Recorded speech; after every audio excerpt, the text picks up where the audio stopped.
నిజంగా ఈ మగవాళ్ళు మనల్ని అర్థం చేసుకోరు. మనకి టైమ్ స్పెండ్ చెయ్యరు.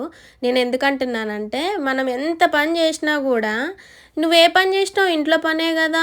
బయటికెళ్ళి ఏమన్నా పని జేసుకొనొచ్చావా? అలసిపోవడానికి, ఒంట్లో బాలేకపోవడానికి, ఒక గిన్నెలకి, బట్టలకి, వంటకి ఇంతగనం అలసిపోవాలా?" అని క్వెషన్ జేస్తా ఉంటారు. నిజంగా నాకు ఏడుపే వస్తుంది. ఎందుకన్నా అంటే, మా ఆయన డ్యూటీ నుంచొచ్చిన తర్వాత నేను పడుకున్నాను. ఎందుకు పడుకున్నావు అంటే, "చాలా నీరసంగా ఉంది" అని చెప్తే, బయటికెళ్ళి పని జేసొచ్చావు గదా! అందుకే నీరసంగుంది. ఇంట్లో పని జేయడానికే ఒక 4 బట్టలు, ఒక 4 గిన్నెలు తోమడానికి అలసిపోయావా అనన్నారు. ఆ మాటకి నాకు ఫుల్ ఏడుపొచ్చేసింది. ఏదో ఇంట్లో గుట్టు బయట పెడుతున్నానని కాదులే గానీ, అందరి ఇళ్లల్లో ఒకేలాగుండదండి.